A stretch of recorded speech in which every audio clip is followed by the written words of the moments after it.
I would just like you to welcome up someone that is not familiar to most of you, but his work is very solid, and he actually knows how to give a presentation as well.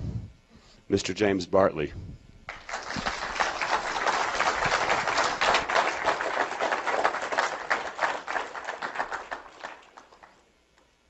Thank you very much for coming here. Can everyone hear me?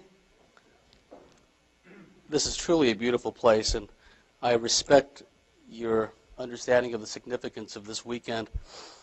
You could have been anywhere this weekend, but you chose to be here. And that tells me a lot about you. It tells me that you're a very intelligent crowd that really has an understanding of what's important. Now, the information I'm going to share with you today is very controversial. It's very negative, profoundly negative. But I will throw a bone out at the end and leave you with a happy message, because I don't want you to leave here, contemplating suicide or anything. But the information I'm going to share is information that is not common in the UFO community. Most of the other alien abduction researchers, for whatever reason, have deliberately left out a lot of this information. Information relative to the reptilians, to military abductions, and Milabs for short. Milabs are legitimate alien abductees who, for reasons which I will explain, are kidnapped, trained, and utilized as deep black operatives by elements of the military intelligence community. And this information has come with a price. There's many people I know, some who've literally been killed, and some who've been harassed unmercifully, not just from human intelligence agencies, but from the reptilians and the aliens themselves. Any half-rate UFO researcher can be monitored or harassed by deep black elements of the human military intelligence community. However, when a researcher or an abductee starts getting harassed directly by the reptilians, for example, you know that that person is crossed over into the threshold of the big leagues. And I will go into details about that in my talk. Now, before I delve into the speech, there's certain issues that I need to raise. One of which is the issue of credibility. For too long, the American people have obtained their information about various and sundry subjects from patently non-credible sources. And just to give you a few examples, I'd like to share from history examples where the academic community, the scientific community, and establishment historians have all collaborated to, in effect, dumb down the public.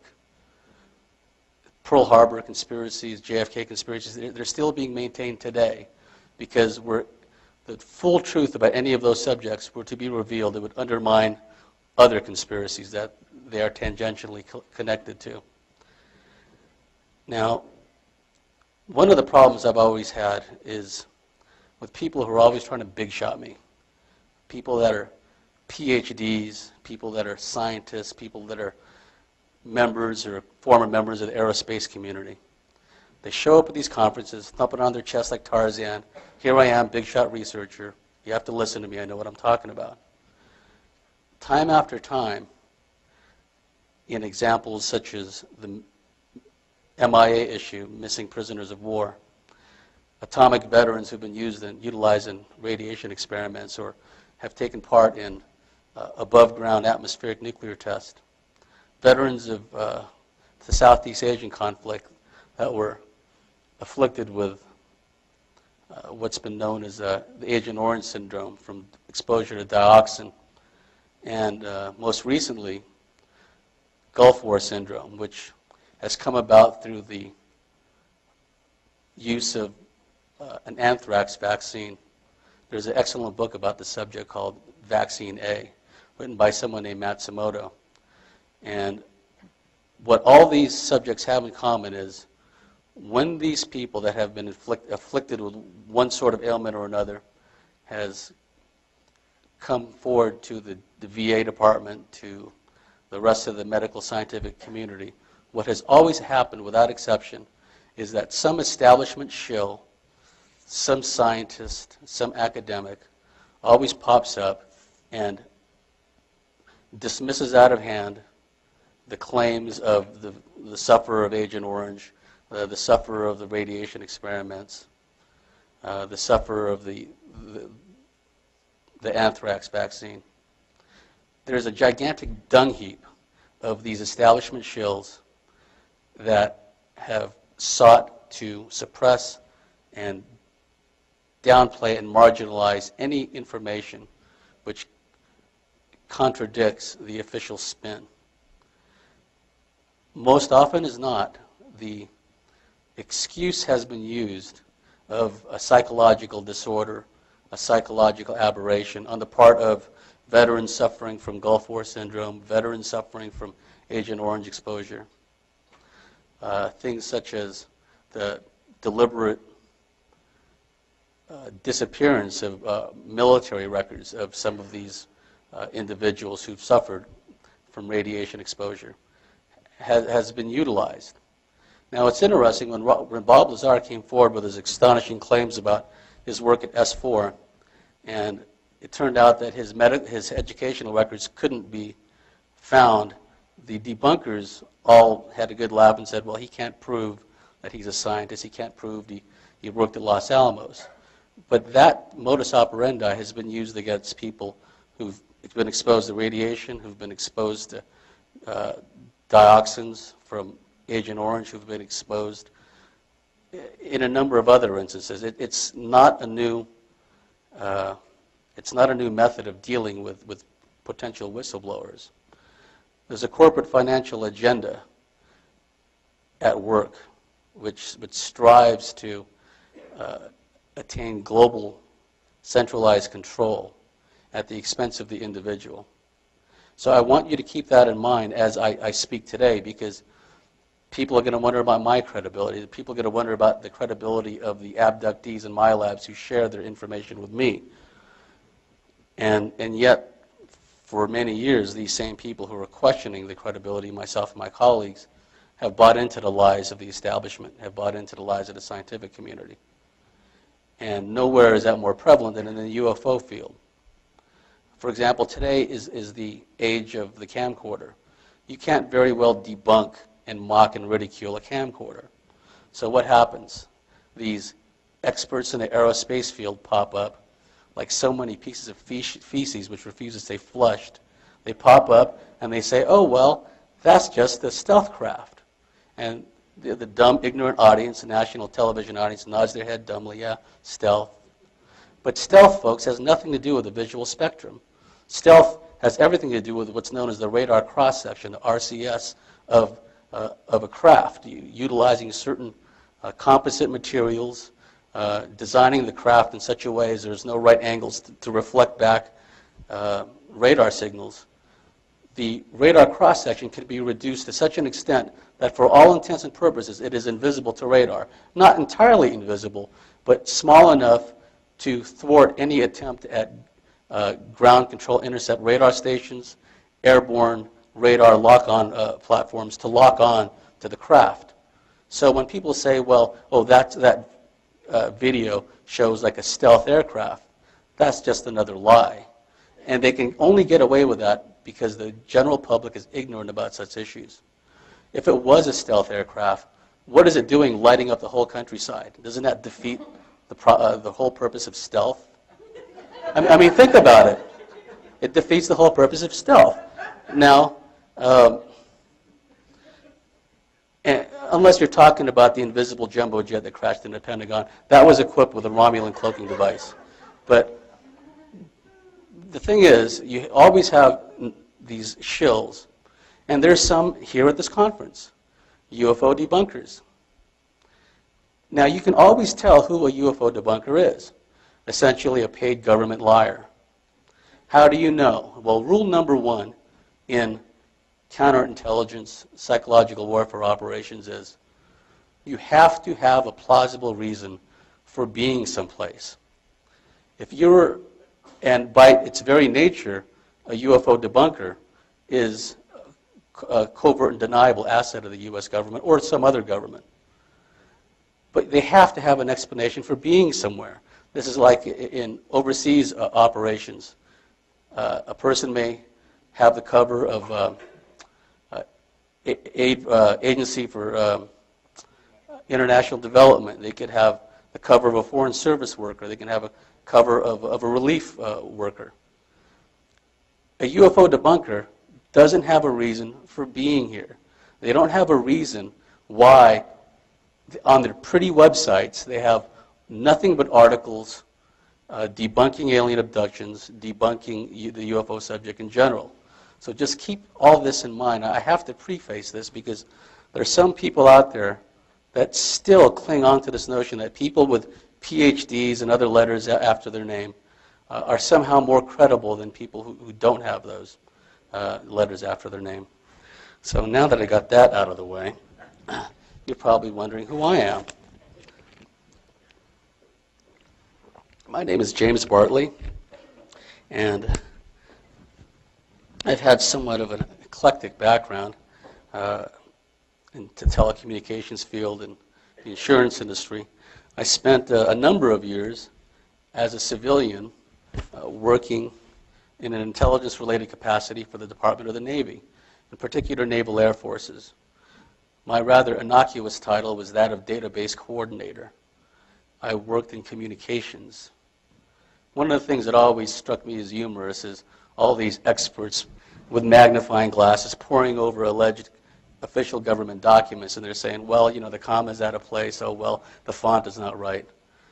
Well, I really can't comment on how the formatting was years ago, but I know that today, really, some of the official messages you will read from different commands can be as breezy and as irreverent as an email. They don't necessarily follow a particular standard. Now, what did I do? Well, I really can't elaborate on what I did in communications because the powers that be are bound and determined to go to war with China and God knows how many other countries. But I will say that probably more than most in the intelligence community, I had extreme exposure to intelligence summaries from a multitude of intelligence agencies. Ones that you're familiar with, maybe not so familiar with. Also R&D centers like the Army's Missile Development Center, Redstone Arsenal, the various intelligence sections of the various commands, theater-level commands, Army-level commands, Air Force commands. When you're in communications, you are smack dab in the middle of just an astounding stream of intelligence-related information. Much of it really doesn't need to be classified, actually. On a daily basis, I interacted with members of the Naval Intelligence and Naval Security Group, which is Naval Security Group, or NAVSEC is the naval subsidiary of the National Security Agency. I was responsible for creating entire streams of classified and unclassified message traffic, what are known as AGS, AIGS, addressed indicator groups. Let me make one up. AG 555, it could be about aircraft maintenance. I was also responsible for creating what are known as CADs, collective address designators. And let me make one up. NASCAR. Anybody that had an interest in NASCAR from a crew standpoint, driver standpoint, or racetrack standpoint, were all action or info addressees on these types of messages. Not only was I a member involved in communications, but I was the go-to guy in the command. If somebody in anti-submarine warfare needed a certain type of message traffic, they came to me. If somebody involved in electronic countermeasures, flying around in the EAB prowlers, they came to me. If somebody that worked at a contractor working at one of the power propulsion desk, for whether it's contractors from Pratt & Whitney, General Electric, what have you, they came to me. They came to me with the types of messages they needed to see. And I manipulated the database to ensure that they got those messages and nothing else. Nobody wants to see message traffic that's unrelated to their activity. I had carte blanche to visit any communications station, either onshore or our particular interest was with the carrier battle groups as well as the affiliated naval air stations. So within our region, I had carte blanche to visit any communication station. By the time I left, my clearance was being upgraded to a crypto level, and I would have been the go-to guy. I would have been in charge of running a standalone communication system for our 3-star admiral, what's known as a type command, our 3-star admiral in charge of all naval aviation activities in the Persian Gulf, the Indian Ocean, and the Pacific. But I chose not to stick around. I resigned. On top of that, I'm a student of military history with an emphasis on intelligence, counterintelligence, and special operations. I'm also a student of the American Civil War. So, unlike most people in the military, who I find to be astonishingly ignorant about the history of this country and the history of even their particular military activity, I was sort of well-rounded. I understood the significance of what it was I was reading. I understood the history of what it was I was reading. So that's just a bit about me. And one other thing that you need to know about me is that I am an alien abductee. I've had numerous encounters with reptilians, with what are known as the reptilian grays. You always hear about the ubiquitous gray beings. Well, the beings that I had encounters with in full waking consciousness were what are known as reptilian grays, what the late, great Dr. Carla Turner referred to as the chicken claws. They don't have a long finger and a long nail. They just have claws. And when you wake up and then you find yourself surrounded by 3 of these things with claws and they're looking down at you, believe me, that can be a pretty traumatic experience. So I know wherein I speak. When I speak about alien abductions, and particularly encounters with reptilians, I can develop an instant kinship and understanding with others who have experienced the same things. My colleagues and I have always taken the approach of being friends first, researchers later, because people will only open up to you if they know that you have a vested emotional interest in them. Too often, researchers use the information from an abductee or someone who's had anomalous experiences, and then after their book is written, they discard them. They become just baggage. Well, we don't do that. What we do is we work long-term with the people we're involved with. My mentor is Barbara Bartley, in my opinion, the greatest alien abduction researcher on this planet. She has had a number of proteges, some of whom you may have heard of. The late, great Dr. Carla Turner, Candy to her friends. Jim Walden, he co-wrote a book with Barbara Bartley. She helped substantially in the creation of his book. He writes about his own experiences as, for all intents and purposes, a host of a reptilian entity, an interdimensional reptilian entity, which I will explain the mechanics behind that in a moment. Evelyn Lorgan, is a close colleague of mine who has studied at the feet of Barbara Bartley, in particular the subject of what is known as the alien love bite. Now, this may seem somewhat comical to those who don't know any better, and I will elaborate on this more, but we are emitters, we are resonators. And what some of these negative beings strive to do is engender negative emotions and feelings within us of anguish, of pain, of misery, of isolation and hopelessness.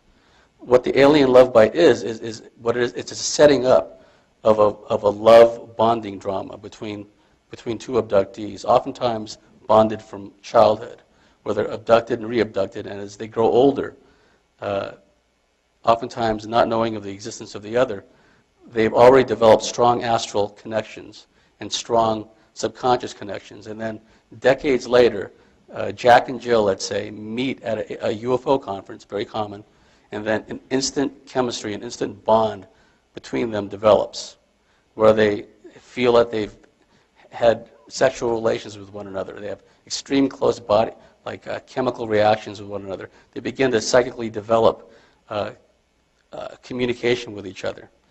And then one of the outcomes of that is that an emotional unplugging occurs where one is left in an unrequited state because they can't consummate the relationship, because they may be married.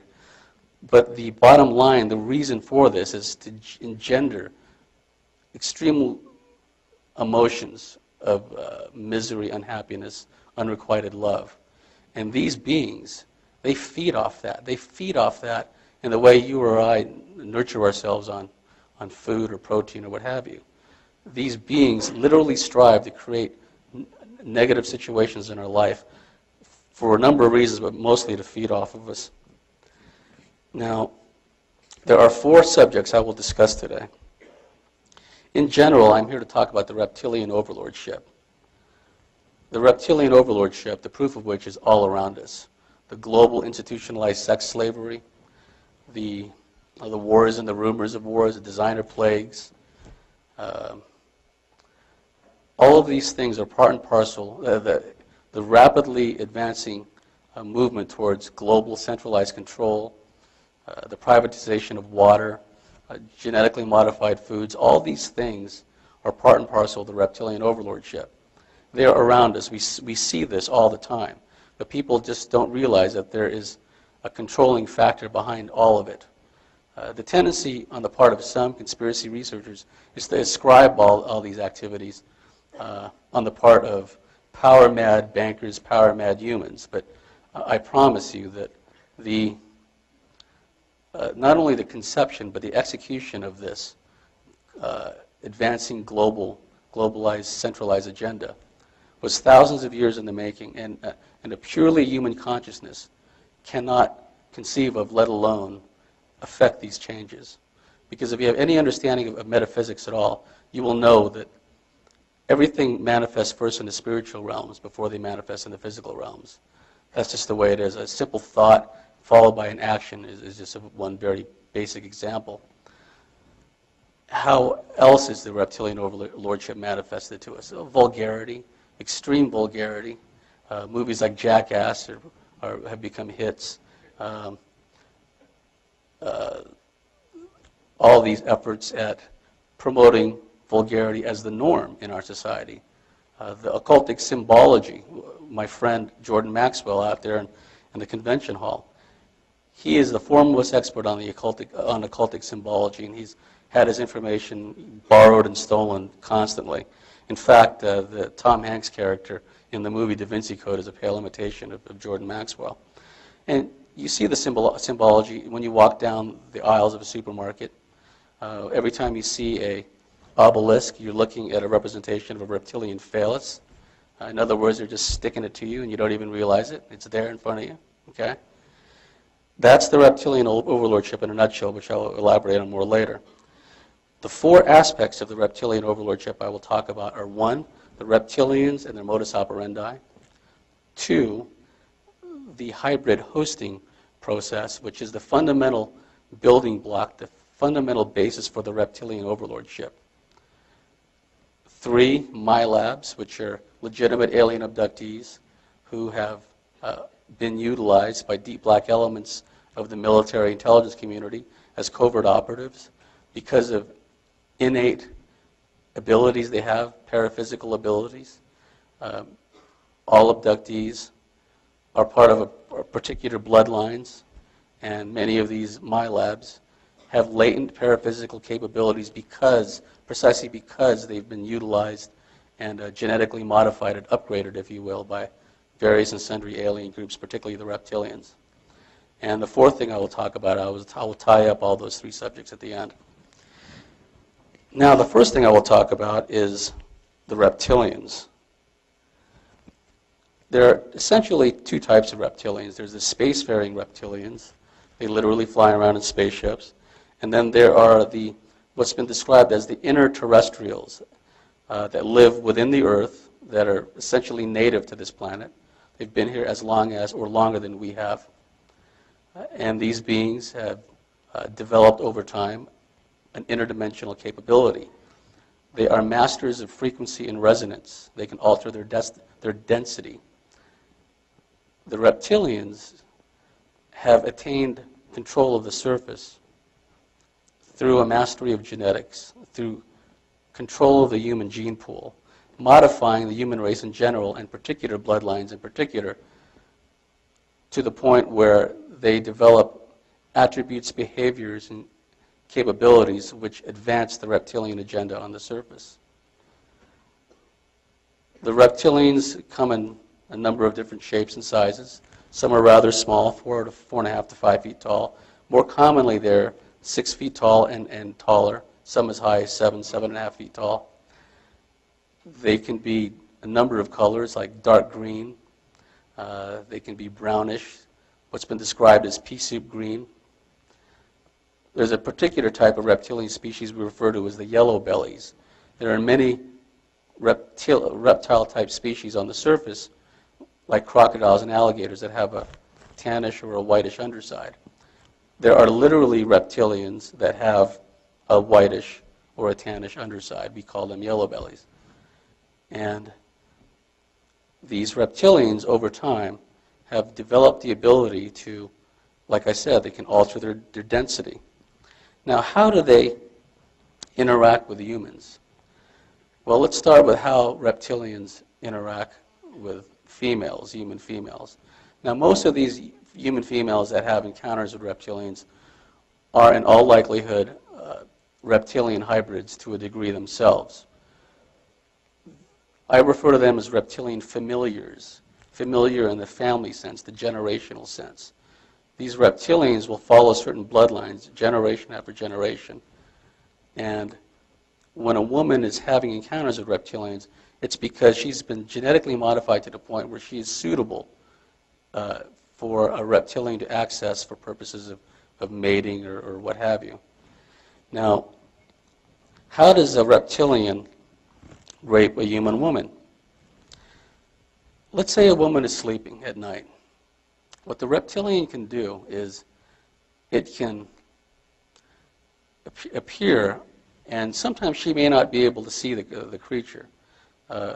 They can be invisible in the visible spectrum, but you can see the depression of weight that the reptilian is leaving. For example, you can see a depression of weight on a mattress, on a sofa, on the carpet, but you cannot see the reptilian itself. It may choose not to allow you to see it. And what the woman may feel is a sudden pressure on her chest, or if she's laying on her stomach, a sudden pressure on her back. And what will happen is oftentimes the reptilian will sexually assault the human woman.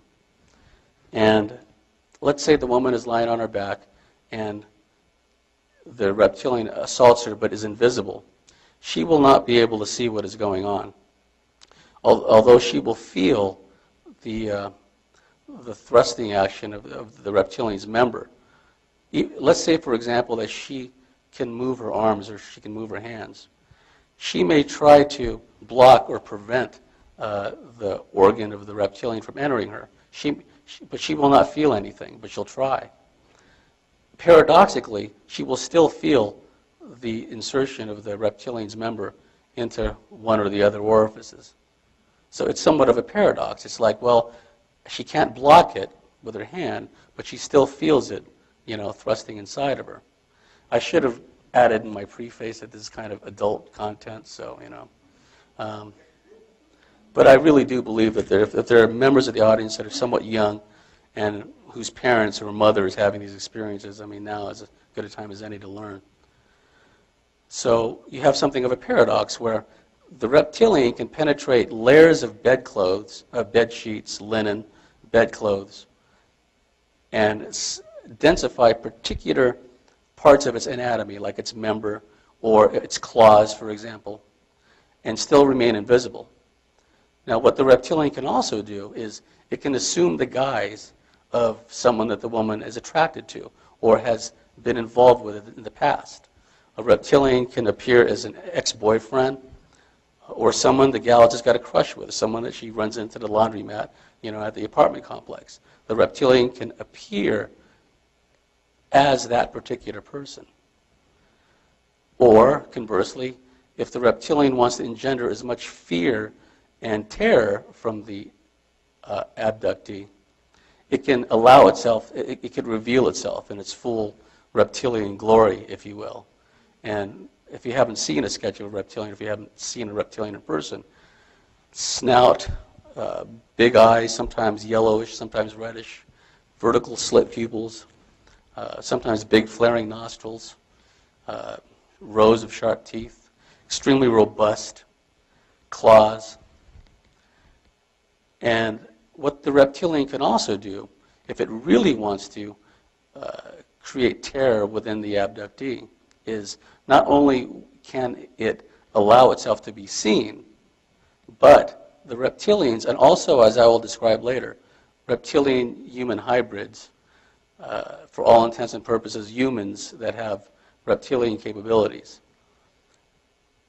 Reptilians and human-reptilian hybrids, some of them, have the ability to somehow trigger within the mind or the brain of the abductee specific memories of previous child abuse, previous sexual abuse. So the reptilian can trigger that part of the mind of the abductee, and she will begin to remember a sexual assault when she was a child or a time when she was raped. And not only that, though, but what a number of researchers into satanic ritual abuse and mind control have discovered is that energy is locked into the bodies of ritual abuse and mind control victims. It's locked into the bodies, and it's blocked, and it's incapable of getting out.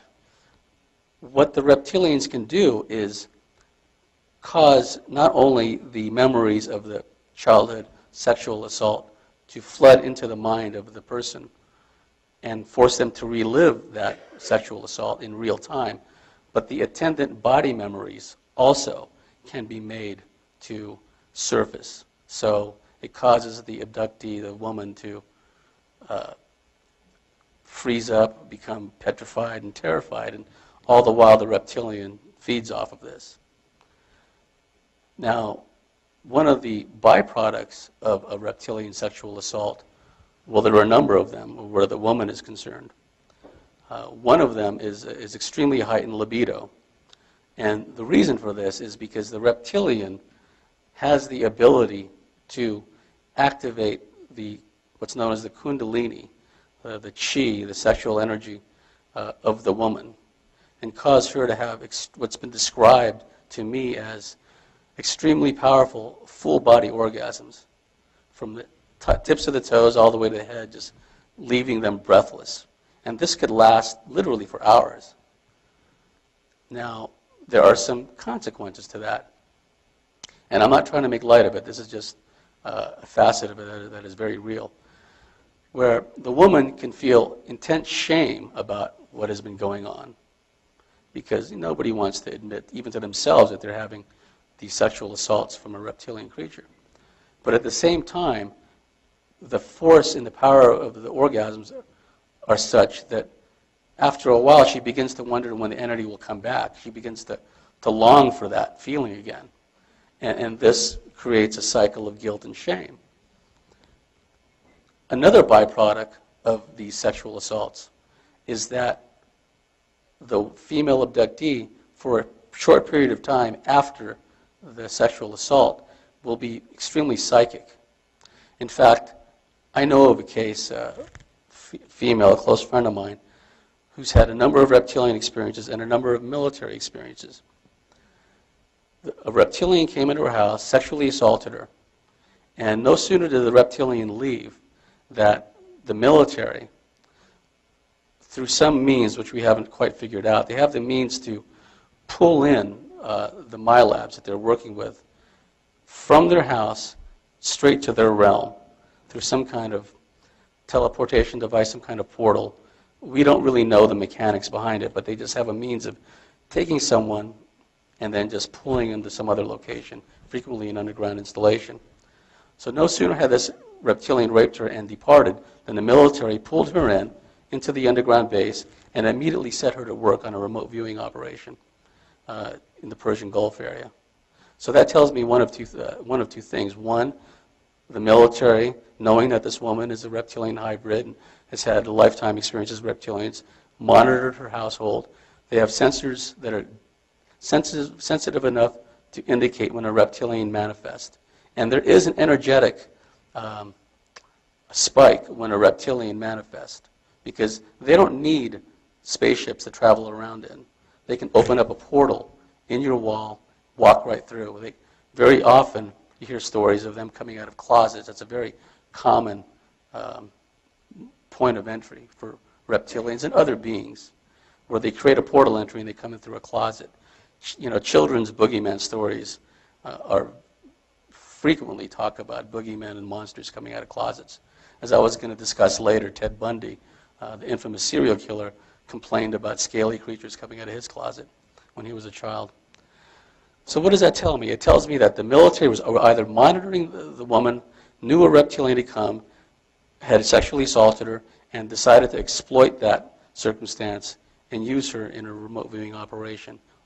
Or it's possible that the reptilian and the military were working in cahoots, and the reptilian came in first, did its thing, and then the military took her and utilized her in this operation. We know these things have happened because more than one person has described this kind of experience.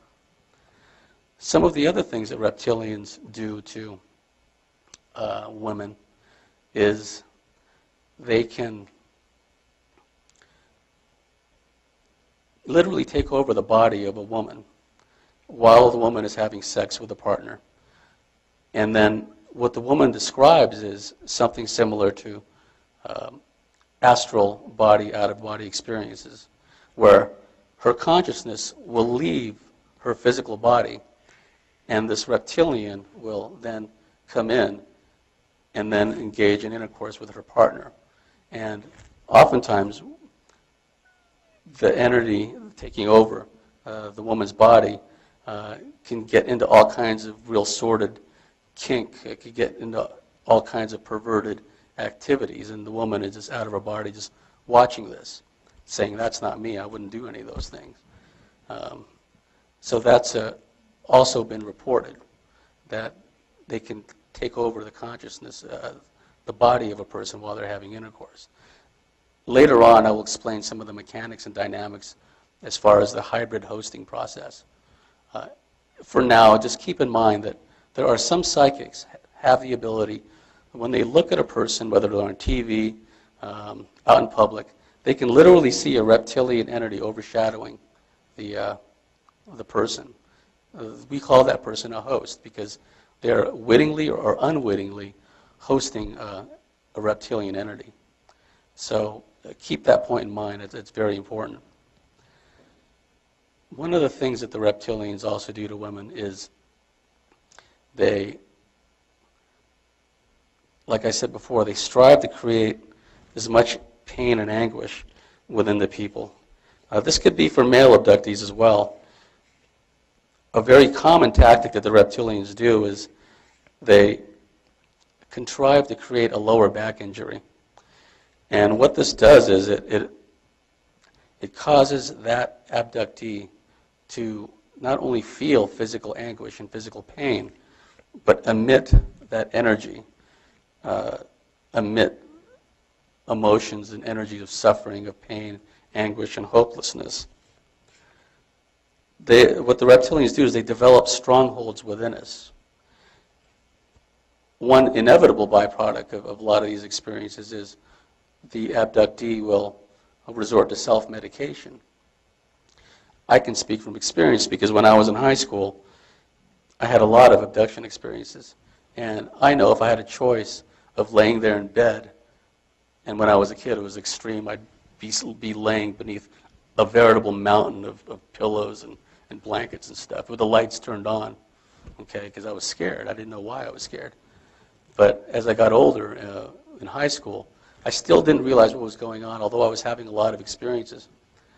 But I knew that if I had a choice of laying in bed, frightened at some nameless fear, or getting drunk and laying there in the room spinning around, I always usually opted for the latter.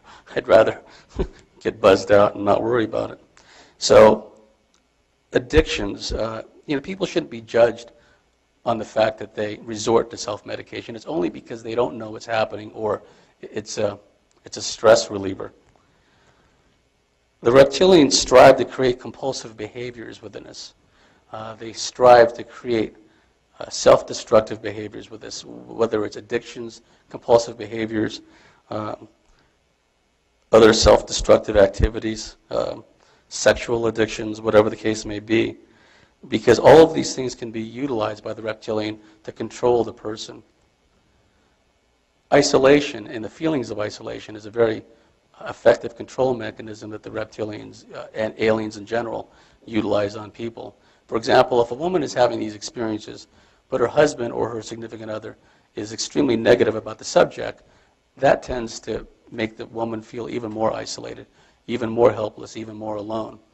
The ETs and the reptilians will literally manipulate and program her spouse or significant other to even become agitated or angry when the subject comes up. So the end result of that is it pulls out one possible source of emotional support for the woman undergoing these experiences. And, we can see the opposite happening with males going through experiences and the people around them being extremely negative. I was once punched out by my ex-brother-in-law, who I call him a closet case abductee, just based on the experiences he's had and the things he's described to me. I know he's had abductions, but one time I guess I punched one of his wrong buttons, bringing the subject up, because he just hauled off and slugged me. We got into a good fight, but that's just an example, of a control mechanism. And one thing that you should also realize too is, as abductees, and I know I'm talking to some of you in the audience, certain types of programming is instilled within many abductees to make them become agitated when they hear this information, to make them fall asleep or become sleepy or drowsy. Many times I've been giving lectures and I look over and someone just conked out because the information is such that it triggers a built-in response for the person to fall asleep, so they don't hear the information. Other trigger mechanisms are becoming agitated.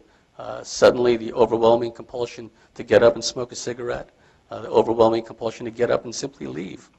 All of these things help to keep that abductee isolated and ignorant of information that may help them.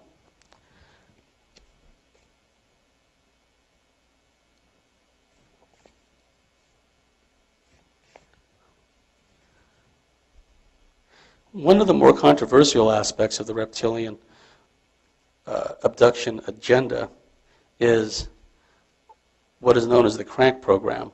The ETs and the reptilians create certain programs. There's what's been described as the Palladian New Age La-di-da program, where you come across blonde-haired women who believe that they're Palladian hybrid walk-ins, but they're really just having horrendous reptilian experiences, but they don't realize it because the programming and manipulation is such that they only are allowed to remember pleasant experiences, feel-good experiences. Then there are other programs, such as the crank program. The foremost pioneer in this facet of the reptilian research is my mentor, Barbara Bartholic. Now, most of you are familiar with the problem of crystal meth, also and a derivative known as crank. But many of you may not realize that it is part and parcel of the reptilian abduction agenda. A colleague of mine, I haven't spoken to in a long time, is a guy named George Andrews. And he put together, compiled a book called Drugs and Magic, which is a synopsis of shamanic practices around the world, different cultures, where drugs are utilized in order to expand one's consciousness and to be able to interact and commune with non-human beings, very often interdimensional beings, but sometimes more corporeal beings. Drugs and Magic, if you can find that book, please get it. What the reptilians have done is, through their control of the human reptilian hybrids here on the surface, they have created this crank crystal meth pandemic. The reptilians resonate at a sympathetic frequency with crystal meth and crank. If you've studied the police blotters and the crime histories of people who are on crystal meth and crank, you will find certain commonalities. One, they are prone to mayhem and berserk, sadistic, violent behavior. If you really peer closely, you'll find that many crank users are into perverse, outrageous sexual practices, including pedophilism and what have you. Because what the crank and crystal meth does is it affects the brain chemistry of the person using the drug. Now, I should mention that many people that are reptilian hybrids or host have a genetic predisposition to hosting or because of the long-term genetic manipulation. But someone who is a crank user or a crystal meth user needn't have that genetic predisposition. Crank use is a fast track to getting possessed, not only by reptilians, but like demonic entities in general. What the spouses and the significant others, the girlfriends of crank users have described is that when their husband or their boyfriend goes into a crank-induced rage, literally sometimes they're like a reptilian lizard-like image just suddenly comes over their face, like overshadows their face. Sometimes their pupils go vertical. Sometimes it manifests in other ways, such as a fascination with more perverse, kinky sex, for example. My mentor, Barbara Barthwick, had spoken to a headhunter in the semiconductor industry in Silicon Valley. This guy was a computer scientist, and his job was to recruit software engineers, software designers in Silicon Valley. As such, he was privy to all kinds of interesting information, including plans to microchip the entire population, but that's another story. What this guy experienced from prolonged crank use was that, and he was an extremely sharp individual. I listened to the audio tape of Barbara's interview with him. What he described is it got to the point where his paranoia was such that the ETs and the reptilians no longer bothered to conceal themselves. They would like flit in and out of reality constantly at all times. It could be at home, it could be driving his car, it could be at the workplace. They would just pop up because, like I said, the reptilians have a sympathetic frequency to the drug crank and crystal methadone. Long-term users begin to resonate at that frequency, and it allows the entities to what I call interface with that person. And as time goes on, this guy, I think his name was Chris, he began having more and more perverse thoughts. It got to the point where the moment he got home from work in the Silicon Valley job, he would get right online onto the computer and start going to the child pornography sites. He couldn't help it. And he realized that he had a problem. And the reason he got a hold of Barbara was my mentor was giving a radio interview, and he happened to be one of the listeners. And he contacted Barbara through the radio program. And another interesting thing that Chris said was he eventually attended a crystal meth support group, like a 12-step group for crystal meth and crank users. And privately, amongst themselves, probably not to the counselors because they always lie to them, but amongst themselves, just about every single other crystal meth and crank user described a similar outcome, where they were compelled to go to the child pornography sites, compelled to get involved in that kind of entertainment, if you will. So what it shows is the crank allows these negative intelligences to take over a human body, sometimes temporarily, sometimes permanently. And it provides them a medium through which to affect changes here on the surface. There was a case in San Diego, I lived there for many years, where in what we call East County, there was a crankster couple, Hispanic couple. They were babysitting the niece, the woman's niece. And the child was suffering from prolonged abuse from this couple. Finally, it got to the point where they filled up a bathtub with scalding hot water, and then they dropped the baby into it. It was a toddler.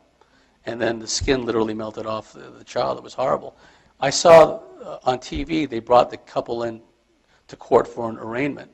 And you could just see, looking in their eyes, it's like, lights are on, but nobody's home. It's because they had become possessed and taken over. There are countless examples of this. I have a female abductee Milab friend who works in a state hospital, essentially an asylum for violent criminals in California. And what the counselors are told over and over again by long-term crank and crystal meth users is they hear voices in their heads. These voices tell them to do things. These voices tell them to harm themselves and harm others. It's such a common thing that it's taken for granted. And let me tell you a story about a personal friend of mine. This guy was a reptilian hybrid through and through. He was really into the gonzo films where women would be, slapped and abused and carried around in briefcases. That's sort of emblematic of the reptilian mindset. You see, one thing you have to understand about the reptilians is they have this concept of human ownership. The reptilians have a concept of human ownership which manifests across the board, from the literal standpoint of hosting and taking over somebody to organizing global institutionalized sex slavery. All across the board, the reptilians have this concept of human ownership. And this is manifested in a lot of these so-called porn films where women are abused and women are carried around in briefcases like they're cattle or toys. That's another facet of the reptilian overlordship is the diminution and the marginalization of the feminine principle. Women and children are prey to the reptilians and the reptilian hybrids who've, through genetic manipulation, have risen to positions of power here on the surface. And I was warning Joe about all of this. I shouldn't say his name, sorry. Let's call him Phil. I said, I was warning Phil about this. Okay, listen, man, you've got all the harmful hallmarks. You've had all these experiences and abductions, and you're borderline. You got to watch it. You know what I mean? You got to avoid watching these kinds of videos because it's going to really do a number on your mind. Well, Phil was also a crankster, and he went off on a week-long binge of crank, and the end result of which, when he came down, when it got to the point where he was physically incapable of ingesting any more crank, he kind of was in the process of coming down in a completely paranoid, delusional state of mind, during which he told me that he left his body, he shot up into the sky, he came down in a place that he believed to be somewhere in Los Angeles. He came down into the body of a man in an alleyway. And the moment he got into the body of that man, he lunged after and he strangled to death the first woman that happened to be around. So after prolonged crank use, he exits his body, comes down into a man, and he just immediately goes and assaults a woman and presumably kills her. And the way he was describing the experience, it was like he was like reliving the experience. Some of these guys that are reptilian hybrids that have this aspect of dominance over females and sadomasochism and dominance and submission. When you hear them talk about women, red flags pop up. Like when I see a great-looking gal, wow, she's a great-looking gal, right? Look at her eyes. Now, someone who's like a reptilian hybrid, full-on reptilian hybrid, their reaction is entirely different. Hey, yeah, you see that chick? She was a great-looking gal, wasn't he? Oh, yeah, I saw her. God, what I would do to her. You see the difference? You see the mindset where another guy could look at a gal and have this, aesthetic beauty. Look at her, God's creation. Someone else who's a hybrid with this reptilian concept of human ownership, what I'd do with her. It's a different mindset, but you have to be aware of that, you gals especially. These reptilians and the humans they work through, they can be very charismatic, they can be very charming, but I really believe that a lot of times the reason some of you gals are seemingly addicted to negative, abusive guys is because of the reptilian hybrid male's ability to manipulate your kundalini. A reptilian human hybrid has the ability to astral travel at will. They can astrally rape people. Like some of you gals meet some guy here, and then like a week or a few days later, he starts coming into your dreams and having intercourse with you. That's very common. I call them astral rape toids. And the ones who do this repetitively I call serial raptoids. It is an innate capability that reptilian human hybrids have. Not all of them, some of them. Because some of them are literally coached and taught how to do this by their reptilian familiars. They can see into these other dimensions. And I mean, you would see nobody around them, but they can see reptilians around them. And they will teach these hybrids to do these things. So a lot of times you gals, if you get like involved with a really negative, abusive guy, chances are he's probably one of these reptilian human hybrids. A reptilian human hybrid has the ability to stimulate a woman from across the table or across the room. He has the ability, and the woman will just think, wow, chemistry, things are really flowing between us. It's like that's an ability, a latent ability that person has. So just be aware of it. They're everywhere. I'm here to tell you. Some of the byproducts that female abductees have. How much time do I got left? Half an hour? Okay. I'll really give you the hardcore stuff now. I'm just getting warmed up. Some of the byproducts that women experience that have these reptilian experiences are, like I said, a heightened libido for a short, certain period of time. But also, their olfactory senses can be manipulated by the reptilian. Many of these reptilians are very possessive of their human female abductees. They don't want anyone, not even a human boyfriend, a human male, having anything to do with this woman. Again, it's that reptilian concept of human ownership. I've known of boyfriends who've been attacked by reptilians. Guys in the shower, taking a shower, and next thing you know, a reptilian pops up, claws him, right? It's because the boyfriend is involved with what the reptilian believes is its mate. So one of the ways the reptilian gets around that is it manipulates the olfactory senses of the female abductee to the point where she's repulsed by male human pheromones. She just can't stand the smell of them, doesn't want to be around any humans at all, human males rather. Now, conversely, what can happen to human females that have reptilian experiences, the reptilians, it could be a part of the agenda where they want the woman to have other partners. In fact, sometimes have frequent partners. It's not unusual for women that are having these experiences through no fault of their own, and there's no shame attached, but sometimes they become very promiscuous. And not surprising considering what's been going on. So what the reptilians can do, because like I said, they feed off the energy of people having sexual intercourse.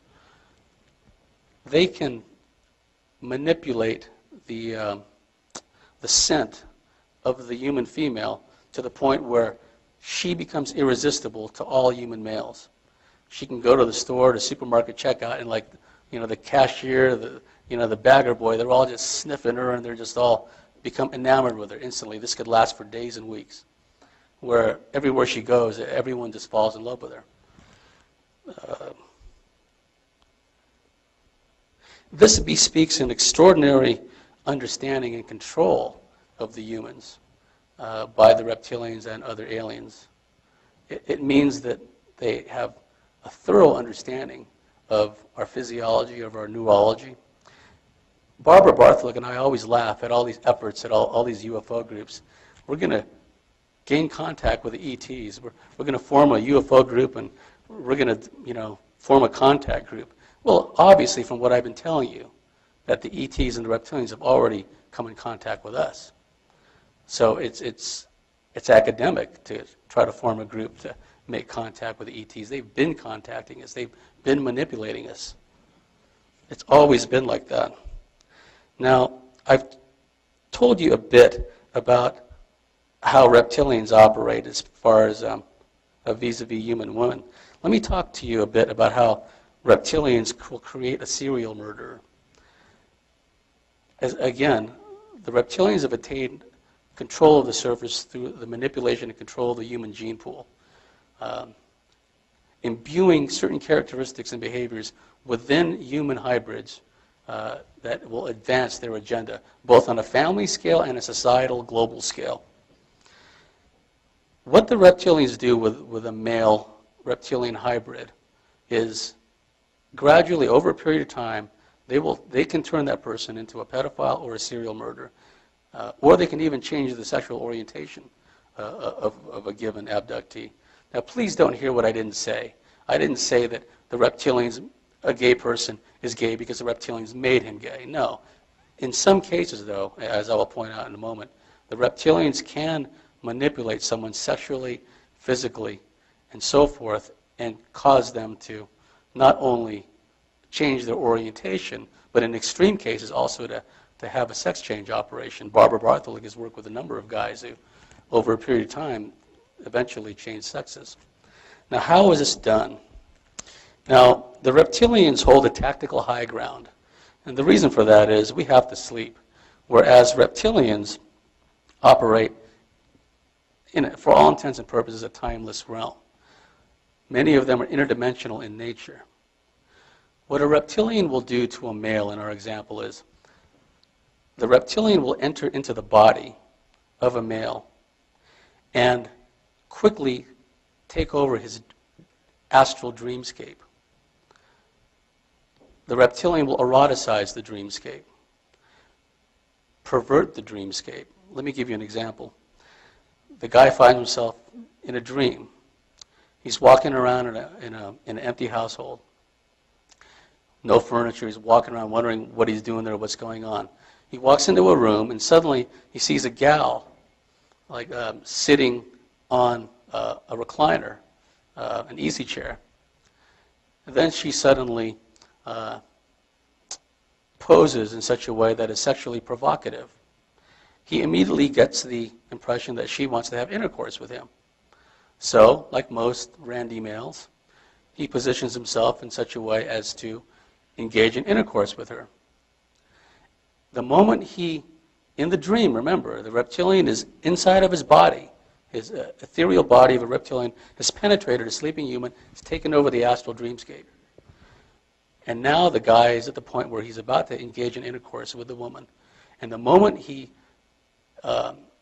initiates intercourse, the reptilian sodomizes him from behind. And very often, at the same time that he initiates intercourse with the dream woman, not only does he get sodomized from behind, but the object of his desires morphs, shapeshifts into something entirely repulsive. It turns into his sister, his daughter, into a hermaphroditic type being, characteristics of both sexes. He wakes up, oh my God, right? He's feeling this icky tingly sensation all over his body, from his toes all the way to the top of his head. What's happening is that's the entity. He's feeling the entity. And then he may see like a dark shadow, a dark cloud above him. And then the entity will gradually start to leave his body. And that will manifest in the form of this icky, tingly feeling in his arms, back of his neck, what have you. He thinks nothing of it. It's just some weird dream.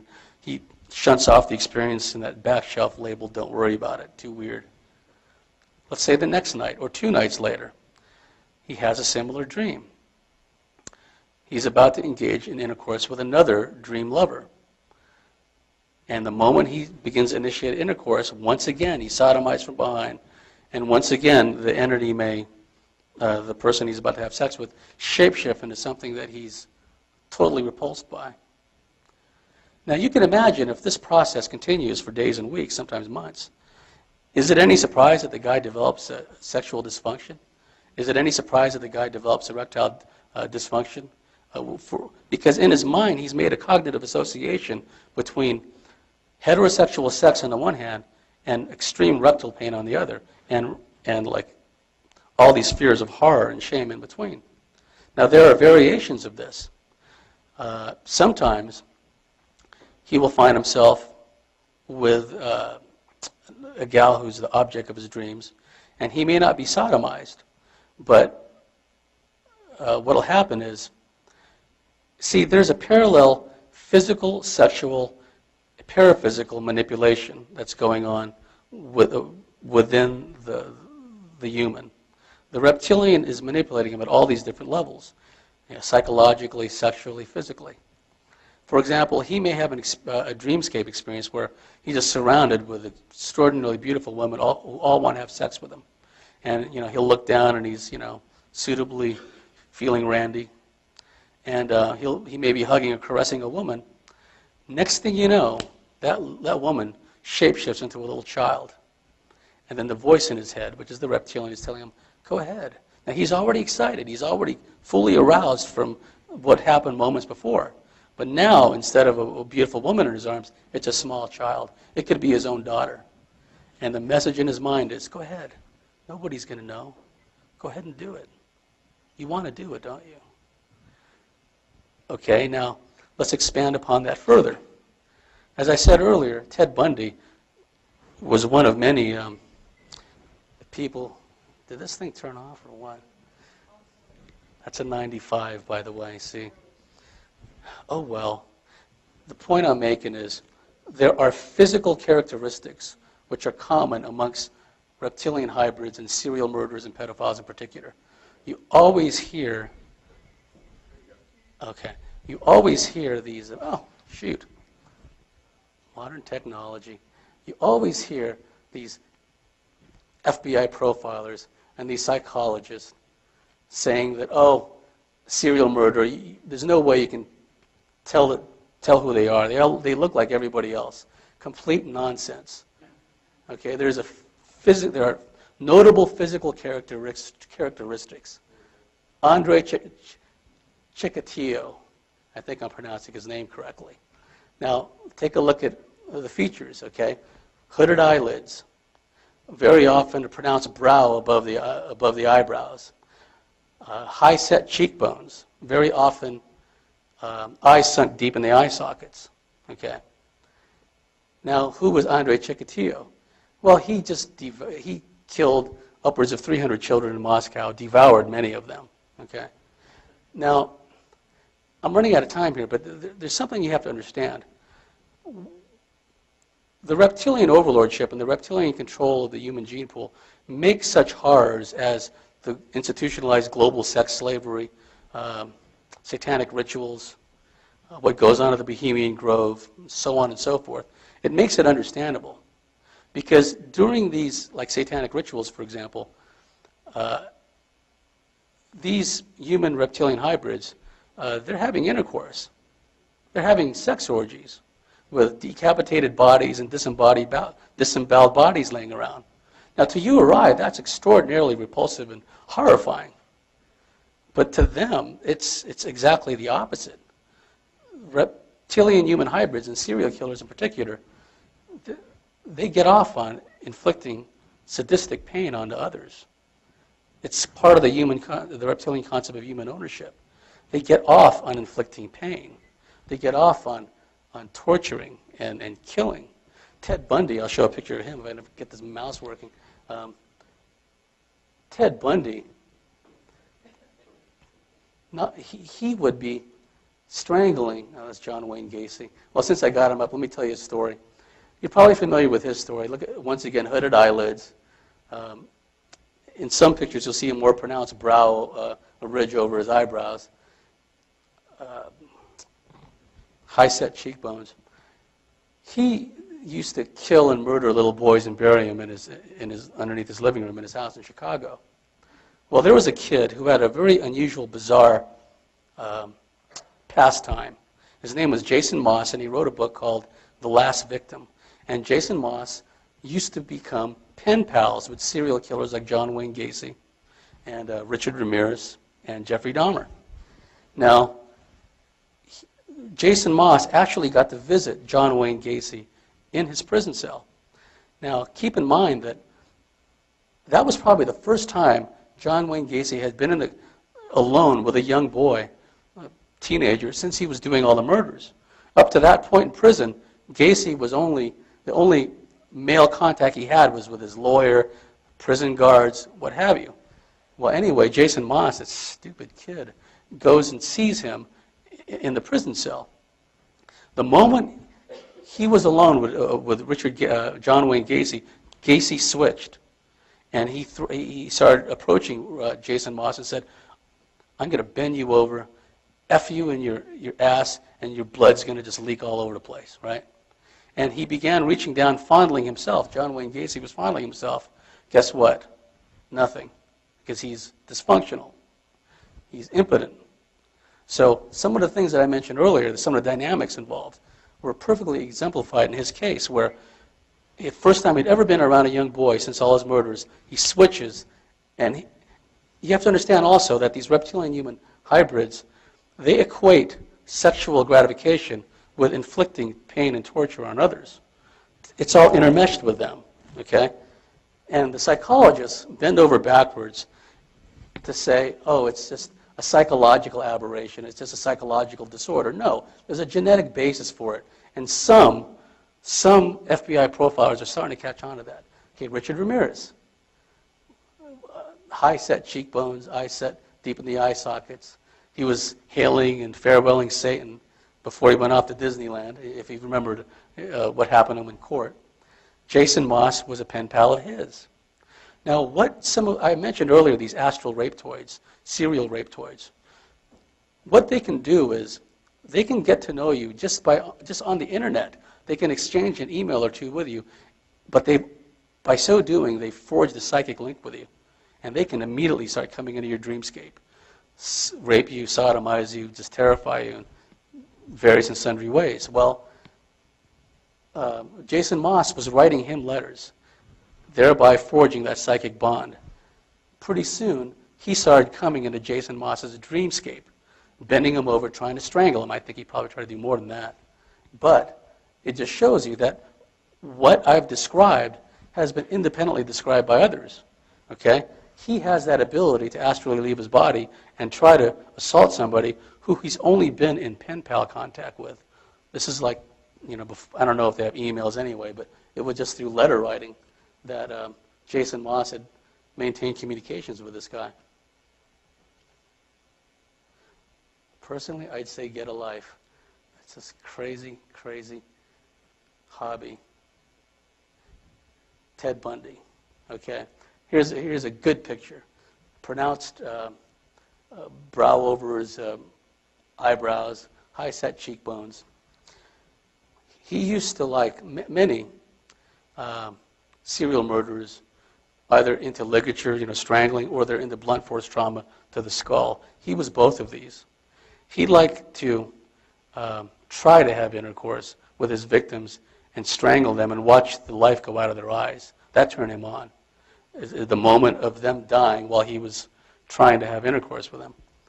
He would actually come back to the dump sites where the bodies were months or years later and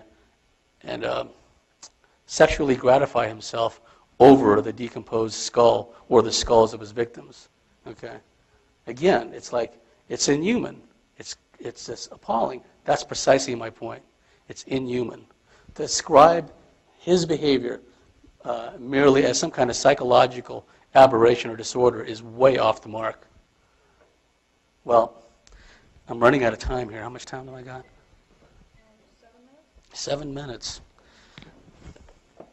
Well, I'm supposed to leave you with a feel-good thing at the end so you don't leave here with indigestion. So, I never got around to talking about Milabs. Shoot. Well, if you want to talk to me out there sometime before I leave, feel free to talk to me because I have a lot of information about military abductees. In short, they are used as multitask platforms by the deep black elements of the military. Because many of them are hybrids themselves, reptilian hybrids, but also, the Greys and the Mantis beings and other ET races have been tampering with the genetics of all these people. They've developed these innate abilities. Sometimes they don't even know they have these abilities. And one quick thing about hosting is a person isn't necessarily hosted by a reptilian. The Mantis beings, the Greys, can also host people. Sometimes a troll-like looking demon entity can host people. So it varies. And not only that, though, but some people, we call them a collective. They can be hosted by multiple entities, which is very confusing to a psychic, because one moment they look over and the gal's sitting there and there's a reptile overshadowing her. 10 minutes later, the psychic looks over and now it's a mantis being. Okay? So again, these people have a genetic predisposition which allows them to be a host for these various entities. Okay. Now, how does this all tie together with a reptilian overlordship in the New World Order? Well, some of you are probably familiar with David Icke's work. Long before David Icke arrived on the scene, shapeshifting had been described by abductees. Very often, reptilians in particular would assume the guise of other aliens, very often blonde Nordic type aliens. Sometimes they would appear as tall grays wearing robes. Other times reptilians would appear as military personnel. So the concept of shapeshifting has been well established in the abduction literature long before David Icke popped up. Now, how does this all tie in? Well, once again, through the control of the human gene pool, the reptilians on a family scale and on a macro scale have ensured that their reptilian human hybrids, some of them with quite advanced psychic abilities, have attained positions of power, not necessarily up front publicly, but in positions of power throughout all strata of society. And we see the bitter fruits of this all around us. We are one more false flag tango operation, as they say, from watching this whole country go to hell in a handbasket. We are very close. So this is a reptilian agenda. It's not just power-mad, power-hungry human beings. And here's my thought I'd like to leave you. Barbara Bartholick was trained by a master hypnotherapist named Dr. Curtis Reeves. Dr. Curtis Reeves had trained psychologists, psychiatrists, and doctors around the world in hypnotherapy, and Barbara learned from him. Long before Chet Snow, Dr. Curtis Reeves did what he called future progressions. You've all heard of past life regressions, but he actually would hypnotize somebody and then progress them into a future incarnation. Now, those of you that are fundamentally inclined, you can just tune this out. But for those of you that are open to this, in case after case that Dr. Reeves worked with in these future progressions, what the individual described as a future society was a place where there was no more laughter. People were trained and educated and intelligent enough just to operate computers. The air was so polluted they all lived in dome cities. There was no more spontaneity, no more individuality, no more, not even any more laughter. And in case after case after case of these future progressions, this outcome always came up. Now, what I'd like to suggest to you is that needn't be our fate. What's been described as planetary confinement is part of the control mechanism. These deep black aerospace agencies have hoarded this alien technology for decades. I mean, we're still pumping gas into primitive combustion-driven engines. How pathetic is that? Now, what I see is a small percentage of the surface population, a small percentage, mostly my lab people, because they have the capabilities to pull this off. I believe in 1 or 2 generations, some of our descendants will not only regain our total personal sovereignty and freedom, but we will eventually get off this rock. Our destiny is in the cosmos, but there has to be a parallel spiritual development. We cannot just obtain the technology and go off into the cosmos, because without that spiritual foundation, then we'll become the abductors, then we'll go around genetically manipulating with native populations on different worlds. I believe it's our destiny not only to go out into the cosmos, and why should this sound any more crazier than everything else that's happened up till now? Think about it, okay? Not only is it our destiny to leave this rock, but to go out into the cosmos and to help other civilizations that are subject of this sort of predation that I've been describing today. I believe it's our destiny to go around as the white knights of the universe to prevent what's going on here from happening elsewhere. So I'd just like to leave you a thought. Thank you for listening patiently. I really appreciate it.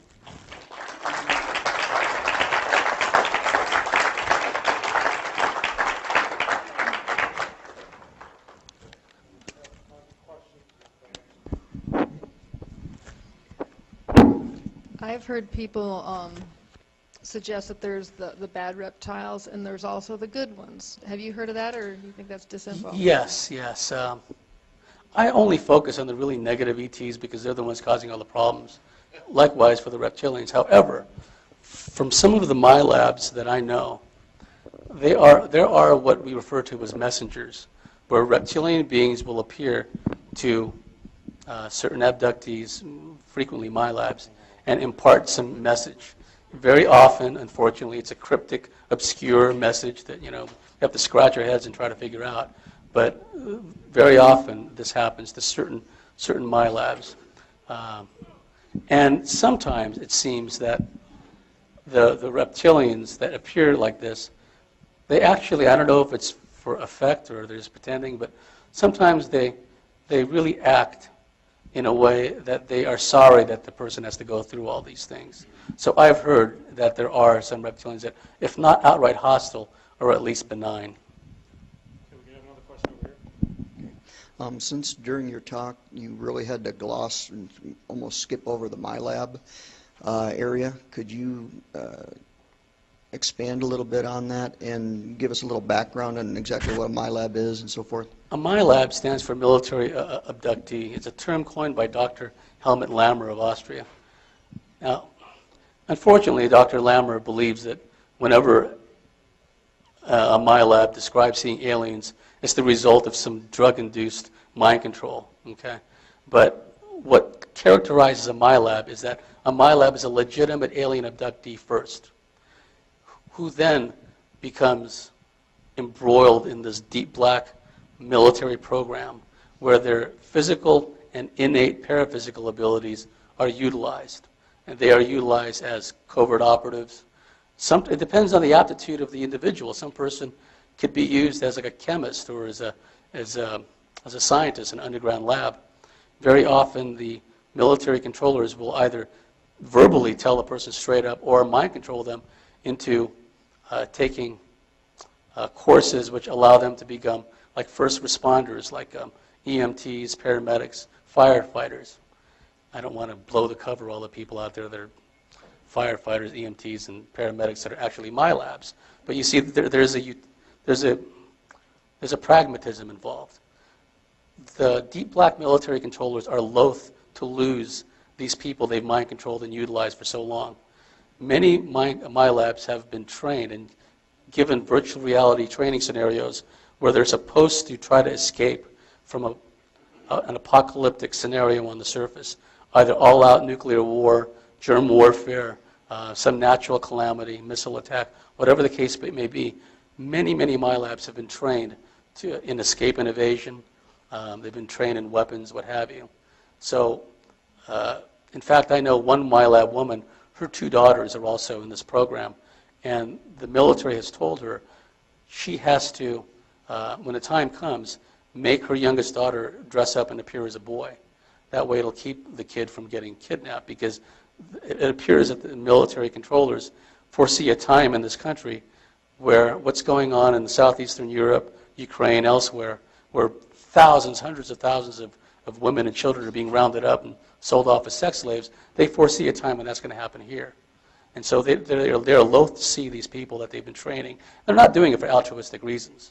They don't want their assets messed with. Now, it seems to me that since these sex slavery rings are also after little boys, I don't know how good or effective disguising her little girl into a little boy will be, okay? But they're also used as multitask platforms.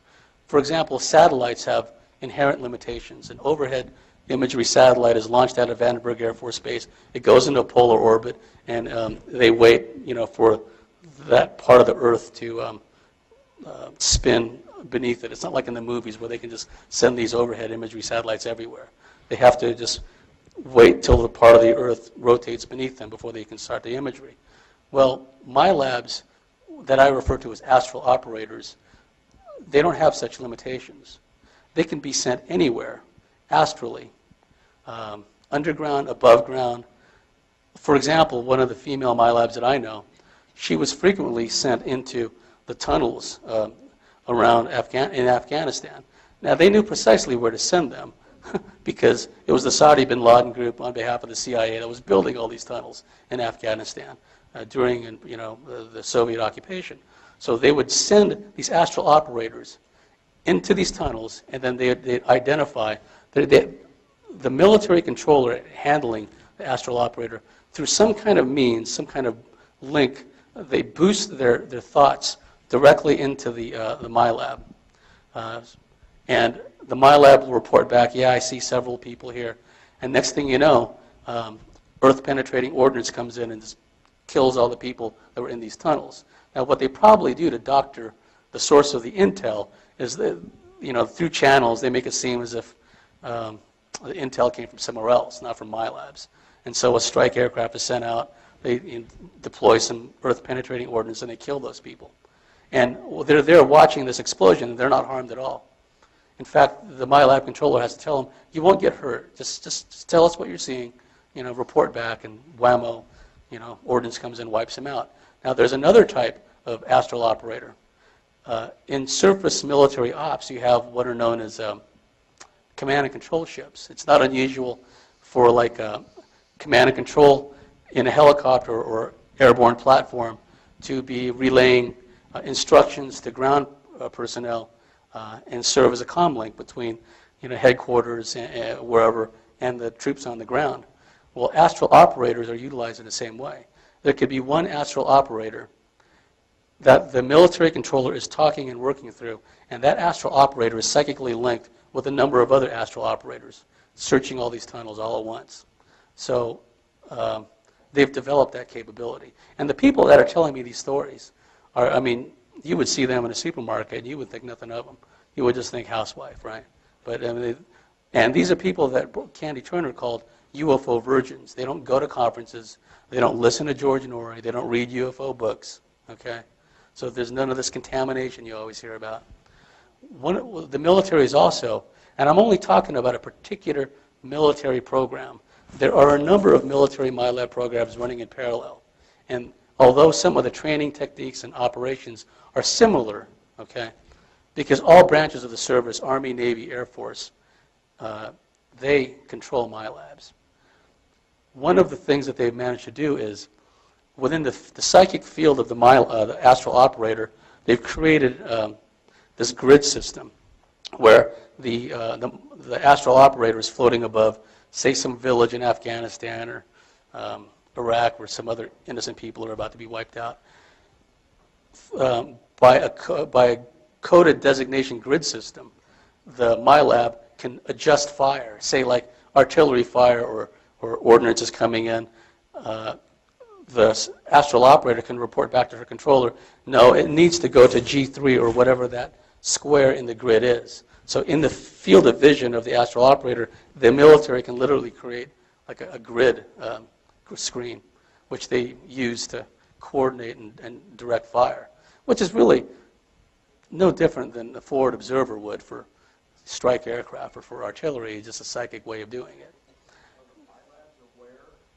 Some of them are. And what's interesting is some Milabs are given, I don't want to say a wide degree of latitude, but some of them are allowed to walk around these underground installations basically unmolested.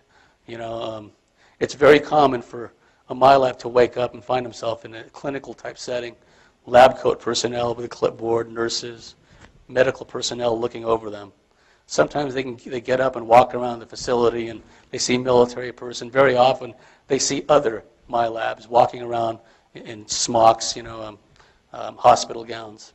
Sometimes Milabs will describe being in tunnel systems, underground installations, and tram systems underground where the place is just teeming with other Milabs, where they're all just like herded along, all zombied out and mind-controlled. Some with more awareness than others. Some retain an astonishing degree of awareness, Milabs do, compared to others. Okay, and then they'll be herded onto trams and sent off to this place or that place.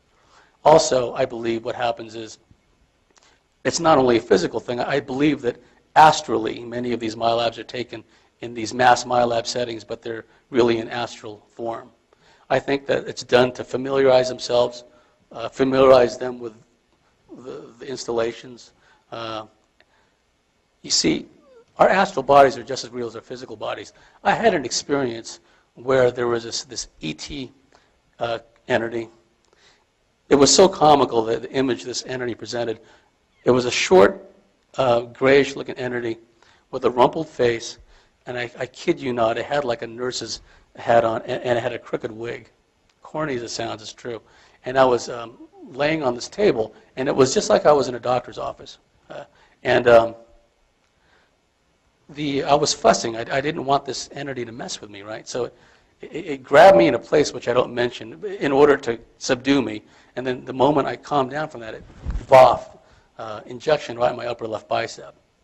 And I remember getting off the table, walking outside of the clinic, and then I remember feeling the puncture wound on my left bicep with my index finger. It was real.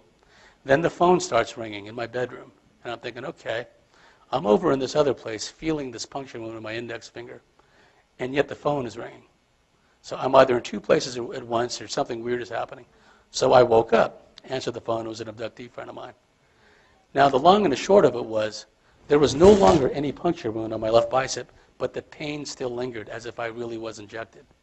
So that tells me that these entities, and also what abductees will describe as their astral bodies are taken out, medically experimented on. It's all density, frequency, and vibration.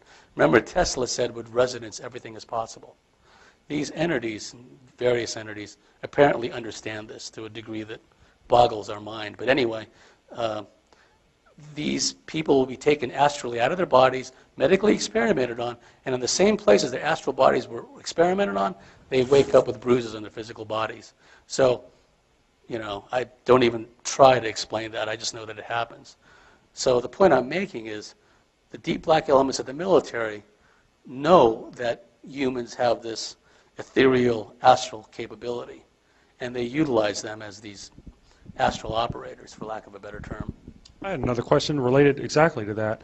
I understand there's government research along these lines in being able to extract a person's soul from their body, kind of like to create a zombie or whatnot, but that they've created some kind of electromagnetic containment or something, and they're able to contain a soul in a container. Cage. Yeah, some kind of Faraday cage to retain the consciousness of the soul matrix. And so do you think there's any relation to those kinds of things in relation to Milabs? Of course, the whole mind control thing is one thing, but just in terms of the so-called secret government's soul research and what they're planning on doing with that? That's what's troubling.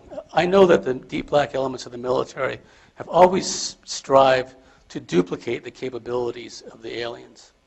Now, we know from discussions with many abductees that certain ET groups, the Greys and the Reptilians, have the ability. If you read the Ted Rice story, Ted Rice was another protege of Barbara Bartholik's. He describes being abducted, being given, he was a child at the time, given a potion to drink, and then basically killed him. And when he was in the process of dying, the entity somehow transferred his consciousness into a black box. They hooked up these wires from the black box to his body, made him drink this thing, basically killed him, and then they somehow pulled his consciousness into this black box. They then brought in a clone body of himself, and then they transferred that consciousness, his consciousness, into the clone body. And then, as a byproduct of that, all of the one-time childhood diseases you're only supposed to get once, chicken pox, what have you, he came down with them again. Okay. So what year was that? About? This is when Ted Rice was a kid. He's in his 50s now, so probably like in the 50s or the 60s or something. But in fact, his family was there when he was returned. He was returned by what appeared to be a tornado with all these lights coming out of it, and suddenly there he was when they'd been looking for him for hours. Okay, but the military's always strived to duplicate the technology and the capabilities of the aliens. So I'm sure, in their own demented way, the deep black military is trying to do exactly what you're describing. Because you have to remember, these people aren't restrained by things like morals or scruples or what's right or what's wrong. I have to laugh when I hear people say, well, we have laws against human cloning, it'll never be done. Is that going to stop deep black elements of the military intelligence community who've already done radiation experiments and all horrendous things to people? Yes, we have this awareness that we have these operatives around us, and so we can identify them. Is resistance futile? No, that's kind of like the thing I finished up my talk with. I think that Milabs are probably the best suited to survive the coming cataclysms because they've been trained to. I mean, some of the female Milabs I know, you don't want to cross them. They're just pretty hardcore. But what's happening is a lot of these Milabs are also, you have to understand that they go through guilt trips. I mean, if they have a clear memory of helping to call in artillery fire to wipe out people in a village, I mean, there's some Milabs that are proud of that. There's some Milabs of the fact that, yeah, I get to kill people, I'm an assassin. But there's many others who don't like how they're being used. They just don't have a choice in the matter. I don't know if I answered your question, but...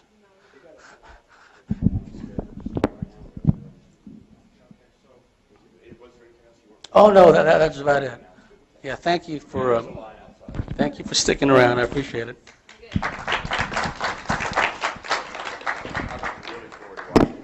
I haven't seen a single lecture the whole time, but this is one of the first ones I watched. Yeah, I'd like to get a hold of some of the other ones too, because I haven't We'll seen any probably of get them. around to sending out a set to all you guys. Oh, I can give you my